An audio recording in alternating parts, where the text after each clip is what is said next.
As you may have heard, I intend to make a brief visit to Los Angeles to meet with heads and senior executives of major United States film studios this week. The trip, which is at the invitation of Film New Zealand, is to support New Zealand's growing international reputation as a centre of excellence for screen production and post-production. The visit is extremely important for our industry. The screen industry contributed around about $3 billion in revenue to New Zealand's economy last year, and it's keeping on growing. In simple terms, the visit is about jobs for New Zealanders. There is intense competition for the business, and we need to keep telling our story to movie and television production people.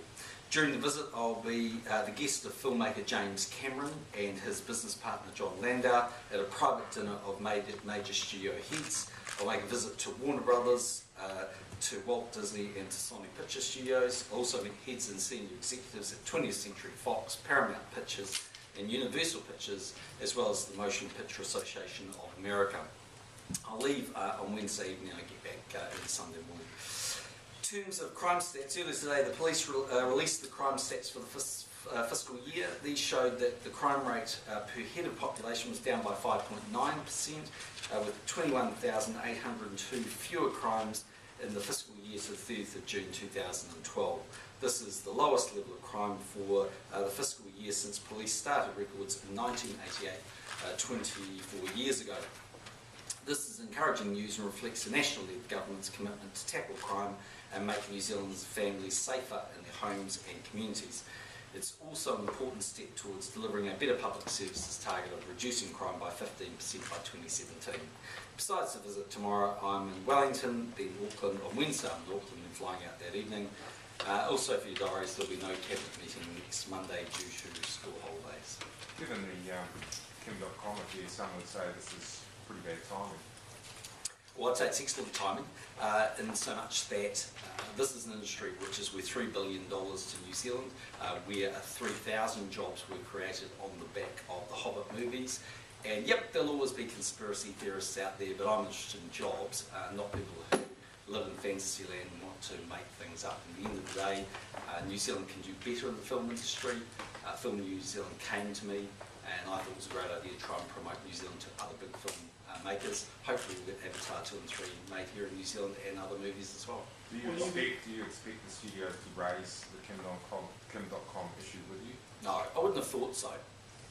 Why is that? I mean, they're the main complainants in this. They've alleged that he's taken over $500 million of copyright off. Well, I'm sure they have a view on copyright in general, but this is an action being taken by the US government against somebody that they believe has broken the law in the United States of America. I'd be extremely surprised if they particularly raise that issue. Look, I did it with Warner Brothers when I was in the United States some months back, as you're aware. It was never raised. I went to Google and Facebook last year, who host this, argue some of this material. They didn't raise those issues, so I'd be surprised if it was raised. What's on offer from New Zealand's point of view when you go into these deals? You're saying 3,000 jobs, $3 billion. What do we give them as concessions? Well, the most important thing is just to spell out and make sure that they're clear of the fact that the change that we made wasn't specific to the Hobbit's movies or to Warner Brothers. It was for all studios that might make movies in New Zealand. So that clarification of the definition of a contractor is for the industry. Secondly, I think it's to try and talk about some of the successes that we've had down here and the capability. We've got very good people. We have very good technical equipment in New Zealand, and we obviously have magnificent scenery. So we're a good place to make movies. It's competitive business, and I think we've just got to reinforce that. We also obviously have the big budget film grant scheme, which is essentially a 15% rebate, and so we'll be wanting just to make that point to them as well. Will there be any other concessions on the table when you go and talk with the executives? We're not proposing to bring anything new. We think the offering we have makes New Zealand competitive. It is a highly competitive business where lots of people have, ultimately have offers like this. But the reason you saw Warner Brothers wanting to make this, the Hobbit movies in New Zealand was A, because Peter Jackson lived here and they wanted to be happy in that environment, but B, because they'd had very good success in the past. It's a good product, there's good people in New Zealand, highly skilled, and they're reliable. When did you first start planning this trip? I think the film unit came to me about 3 or 4 months ago. I remember flagging it in an article that Guy and Eastman did being the listener saying, look, I was probably going to go and take this trip. I mean, I think it's a great opportunity to go out to these other movie theatres and production companies and say, look, hey, New Zealand's good at what we do. Look how successful The Hobbits has been, the experience that Warner Brothers has had. Why don't you think about doing more of that in New Zealand? Like I say, the decision's got to be made on Avatar 2 or 3, but James Cameron's certainly very interested in New Zealand. I mean, this is in the end about the creation of thousands of jobs. My job as Prime Minister is to promote New Zealand, and sometimes as Prime Minister you can use that role to open doors that otherwise would be closed. If I can do that, ensure that other big movies are made in New Zealand, and these studios consider New Zealand to make movies, that's a win for New Zealand, and I think we've got to take that. If James Cameron or one of the other executives was to suggest some impediments to then making films in New Zealand, would you be open to undertaking to have a look at making changes there? Well, as a government that wants to do business in New Zealand, we always take on board suggestions we get from all interested parties. I mean, and that sometimes means the unions, it might mean for as manufacturers, it might be a particular industry that might come to us with a suggestion. So, yeah, the spirit of that, if somebody put up a suggestion, we'd always look at it, but we're not going there with the intention of reshaping the offering we've got. We're going there to sell the offering we've got. Are there any specific undertakings that you could give to any of these executives? Well, the big budget film grant scheme is certainly going to be available to them given the size of the movies they make. As the law that was changed in terms of clarification of a contractor applies to all of them, and I think the talent pool in New Zealand is significant. So really it's just about selling and reinforcing our story.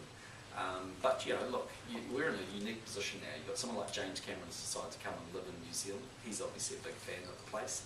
Him and his partner John Landau are hosting a private dinner for us with heads of these major studios. Why wouldn't we use that opportunity to build a bigger industry in New Zealand? So it's about promoting the offers we've already got on the table, not offering anything further? Well, it's not about changing this. It's not just about changing the offer we have to make movies in New Zealand. I think that's largely pitched in about the right place. I think the Minister of Finance will want to give away more money. But I do think what's there makes us competitive. There are always going to be people that will offer bigger incentives. Unfortunately, that's the nature of this industry. So I don't think we should get into some bidding war. But I do think we can promote what we've got because it genuinely makes us competitive. Would you rule out changes? As I said, you always listen to suggestions, but that's unlikely in my view. We don't have any money, and we're trying to get back to surplus, so the more you give away, incentives cost you money. I think what we do in New Zealand is extremely good. What we've got to do is make sure we're on the radar screen with these big movie companies. When you do meet with the MPAA, they've described Kim.com as a career criminal. If they ask you how the extradition process is going, what will you tell them? It matters before the courts. So you won't enter into any discussions with... No, there's no point. I mean, in the end, what is a bit lost in translation in this whole thing, but I'll run through it one at a time. So last week, the United States believe that Kim.com has breached their copyright laws. They have invoked the extradition treaty. We don't have an option about that. They just come along and say, this is the extradition treaty, and we want you to extradite this person. Now, we do the same thing the other way, and we've done that on a number of occasions. So all the great conspiracies that somehow we're working alongside the Americans, we could walk away from our treaty, but last time I looked, even Labour wasn't proposing we do that. You don't have the option when the treaty is booked, but you do have the you have responsibility to make sure that anyone that is subject to process of extradition is fairly treated. Correct. And also to make sure that New Zealand processes are followed. So can you guarantee that there will be no further abuse of power in this case? Well, I can only tell you, I only know what I know. You don't know what you don't know. So if you'd asked me that question some months earlier, I wouldn't have believed that there was an error in terms of GCSB's activity. But in terms of what I know today, my belief is that we have appropriately followed the law with the exception of the example last week with GCSB. It's also my view in terms of the police warrants, even though many of you have described it as a bungle, I would actually, the limited knowledge I have of that, refute that. I accept that Justice Winkleman took a view that the warrant was unlawful, but I simply make the point that the police, when they got the warrant, had it signed off by another High Court judge. So yes, there's a difference of legal opinion. There's quite a bit of difference to what we saw with GCSB, which was a clear mistake and error.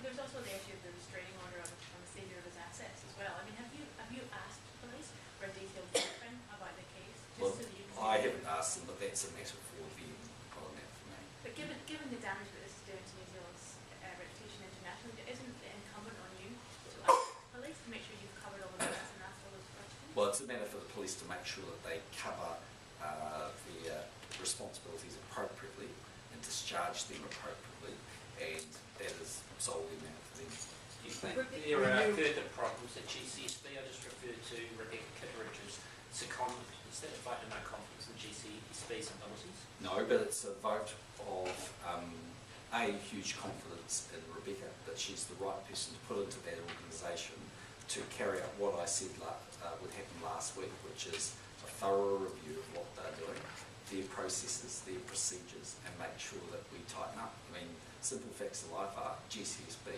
made some pretty bad mistakes when it came to this Kim.com case.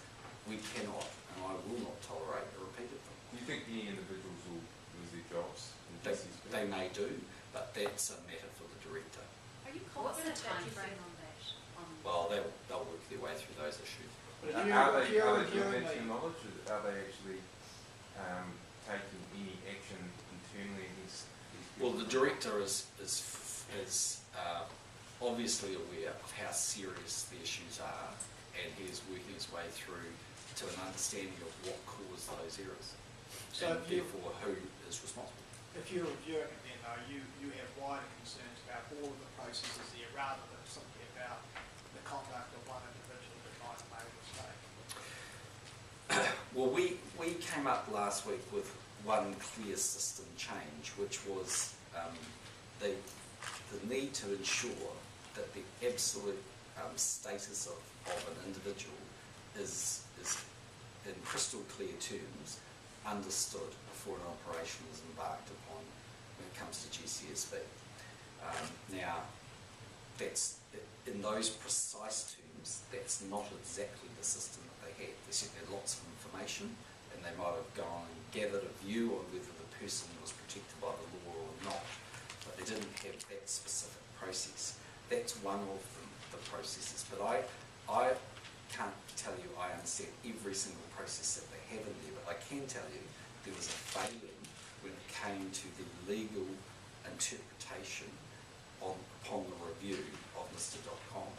And if there's one problem, that means that we need to go thoroughly through all of GCSB and understand if there are any other potential problems. Do you have concerns about the broader involvement of the SIS? And I don't mean tying it to surveillance, but the SIS, as your Minister Stephen Joyce last week confirmed in Parliament, it essentially rubber stamped Kim.com to come into the country. I mean, do you have a concern that they weren't able to assess the risks that he might have posed, his background and all of that? Well, I haven't had any advice on that, so I can't comment on that. They themselves have processes that they follow, and they actually process a great many reviews. They look reasonably narrowly, as I understand it. So my understanding is that the information that led, for instance, to the decline of various applications would have been known to them because they were known when, for instance, Simon Power turned down the application via the Home and Coastal. What do you make of this argument put forward by Winston Peters and some others that you must have discussed Kim.com and met with Warner's over there in Los Angeles last year? Like I say, some people live in fantasy land, but look, the reality is there's been a lot of things spoken in the last week which are actually quite wrong, and the characterisation of them have been quite wrong. So some of you have argued that I should be involved in operational matters. I'll put it to you that if I was the person determining whether an operation was actually undertaken by GCSB, you would be absolutely aghast, terrified, and very concerned, because what would be the purpose of GCSB coming over to tell me that they were about to undertake an investigation on behalf or work on behalf of the New Zealand Police? Would be the purpose for me to say, don't go ahead with that? Well, what sort of New Zealand is it when the Prime Minister is directing GCSB, the intelligence agency, and the police. It would be the same sort of New Zealand that if Chris Finlayson as the Attorney General directed Crown Law, it'd be the same sort of New Zealand that if Anne Tolley as the Minister of Police directed the police. So in my view, you're quite wrong about that. It's not my job to be involved in this. My job is quite different. So they would never have briefed me. To the best of my knowledge, I've never been briefed on any of the operational activities that they've undertaken that have been non-warranted when it comes to GCSB. There are many other things that they come and talk to me about, but not those. So put the boot on the other foot and start asking yourself the question, if I go out there and start ticking off who we're looking at and who we're not, and ask yourself where that leads you. Well, no one expects you to be running operations, but the question gets raised when you look at this case, who monitors them? Who holds them to account? Paul Nathan. So in terms of operational matters, he is the Inspector General. He's independent and overviews their work. Obviously, I know their work plan. I mean, I know the sorts of activities that they undertake. But individual, personal, operational matters, I don't think that's a matter for the Prime Minister. But isn't flagging something that's high profile that could be have international consequences? Isn't that different? Well, I'm not sure you would say it was high profile back when they did the work in December. I mean, I've run into quite a lot of people who said they'd never heard of the guy until he was effectively arrested. I'd never heard of the bloke. On the 19th of January, I was advised by the Solicitor General that there would be this raid the next day.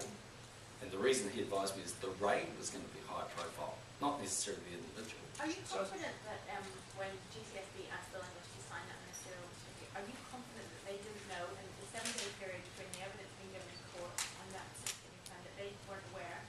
Yes, so I've gone through and looked at that paperwork and the advice they've had and the process, if you like, that the director undertook. So he specifically asked the question about the clarification of the status and the authentic belief that this was a non-protected individual, and equally about the ministerial certificate. So he asked that question in that 7-day period between one month's evidence and signing. Well, I can't tell you when, but he asked it in terms of the preparation of the ministerial certificate before it was taken over to Bill English. I've also seen the internal emails that verify the belief that Mr.com was not protected. They're clear cut. So arguably if they'd been put in front of me, I would have absolutely believed and accepted GCSB's word. So the point at which, I can't tell you the dates because it's silly territory that I have a calendar in front of me, but I know that the point at which GCSB realised there was a problem was sometime after the 7th of September when Paul Davidson QC filed his affidavit to the court. That information, that affidavit, was sent to GCSB. GCSB then went and looked at their own file and said, maybe we've got a problem. They spent a few days working their way through it, confirmed, yep, we do have a problem, and on about the 13th of September, I think made the director aware of it. He was overseas, and the first time he could see me in a secure environment was Monday the 17th. Has the no surprises policy worked in this case, in your view? Well, I don't believe they should have advised me about the operational matter that they were working with the police. I think the failure of no surprises was the ministerial certificate. So it's not Bill English, again contrary to some opinions, not Bill English's responsibility to tell me to sign the ministerial certificate. It was my ministry's responsibility. I've raised that matter with the director, and he's made it quite clear that he agrees he should have done that. Are you confident that the problem only goes back to 2009 and it only goes back to 2003 when the original legislation? Well, as best as we can currently be aware, yes. So the issue is back to 2009 is in relation to the matter of whether the changing of the acts somehow changed things. So if you go back through Justice Naser's report, essentially, and this is really the basis of the era for all of the great conspiracies, the long and short of it is, the information has said this guy's been granted a visa, he's been granted one under the old law, and under the old law he wasn't protected. And it was that change to the new act that actually caused was the problem.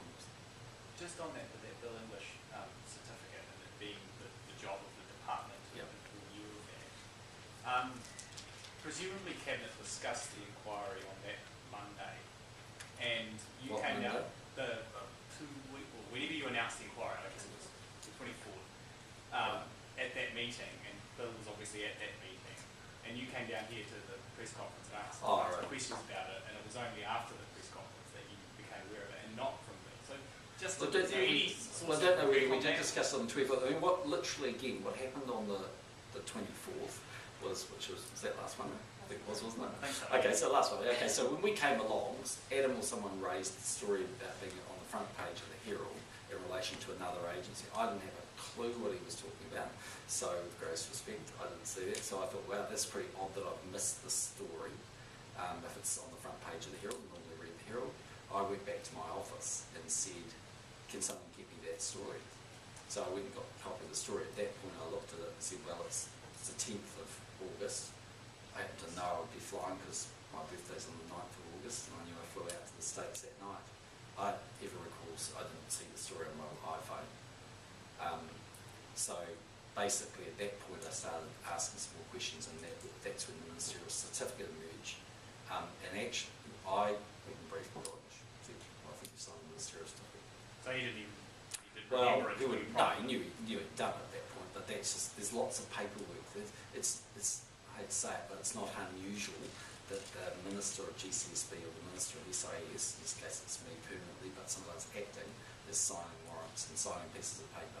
Of itself, it's not entirely unusual. To sign a paper to deliberately keep an operation secret from the court, is that not a big deal? Is that something you remember? Not really, because again, if you take a step back and again, I accept these things are sometimes look different, but the whole ethos around GCSB and SIS is we do not comment publicly.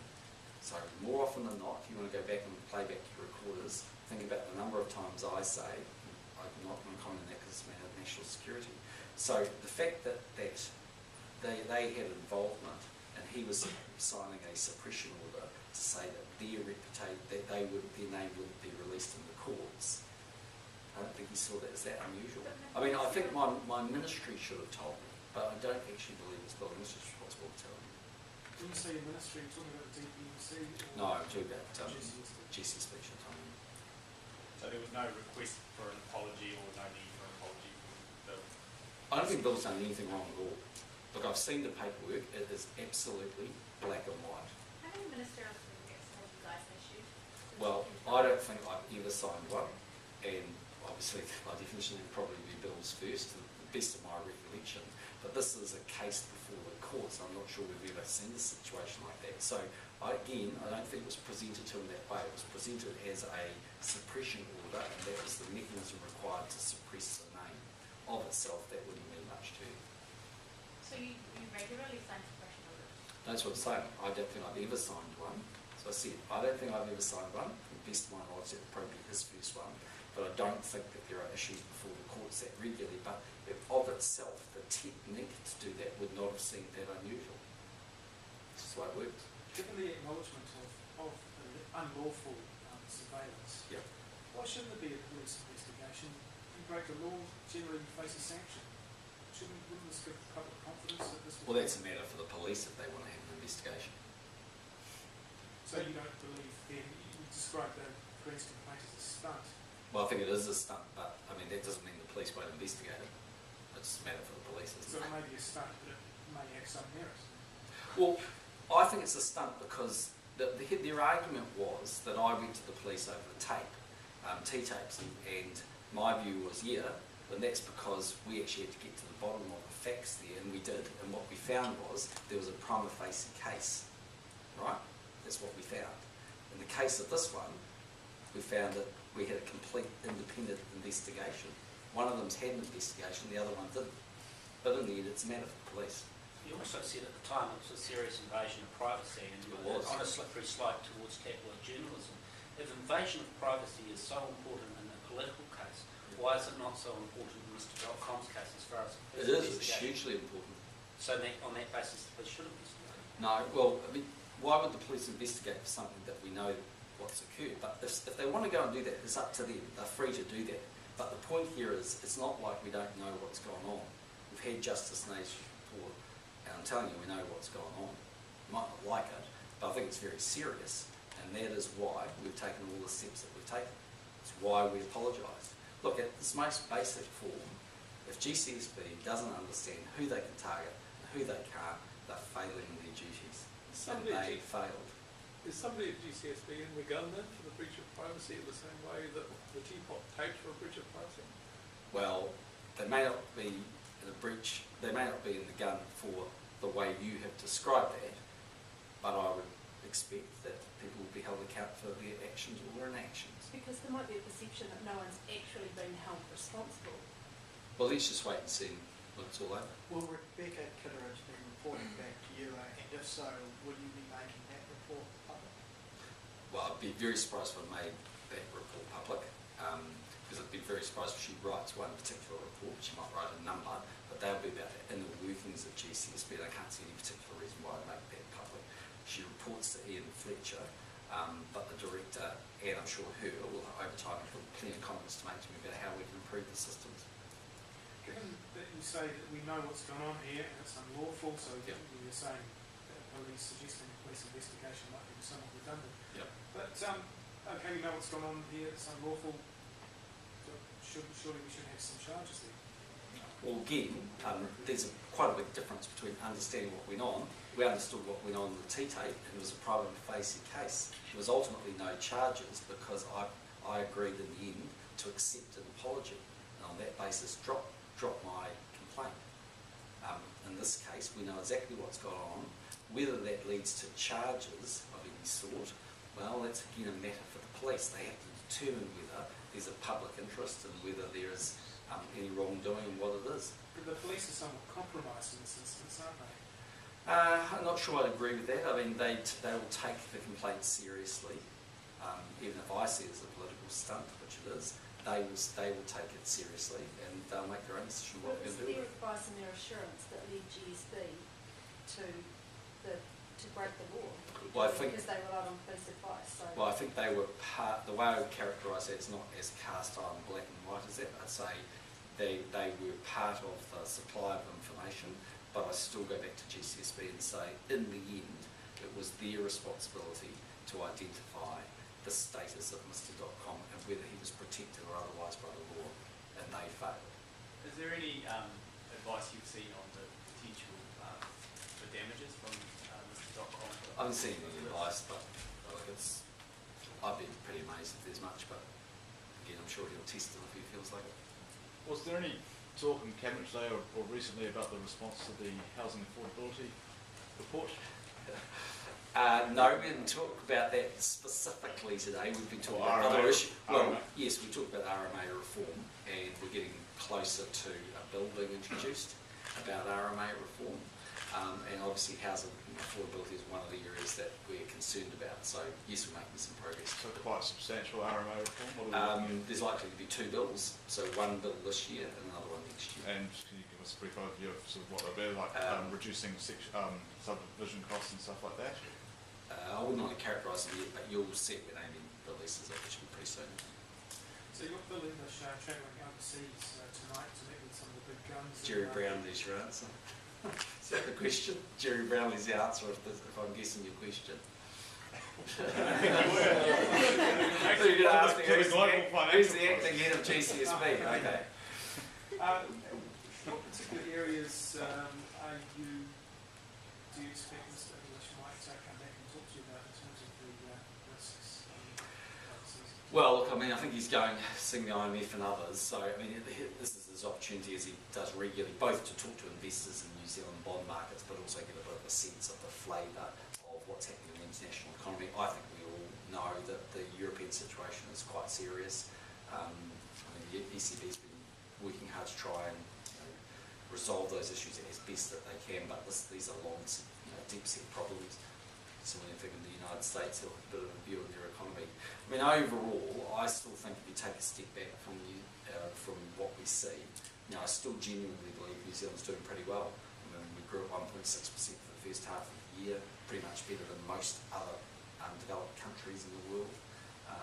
And relative to that weak international environment, which is clearly having some impact on China, overall I'd say New Zealand's not doing too badly, but it doesn't mean we can't do a lot better, and we're working hard on that. But I think overall, I think you've got to see it in the backdrop of the international environment. The Treasury's latest review of the monthly economic indicators for September, though, say that they reckon the second half of the year is going to be still growing, but weaker than that first half.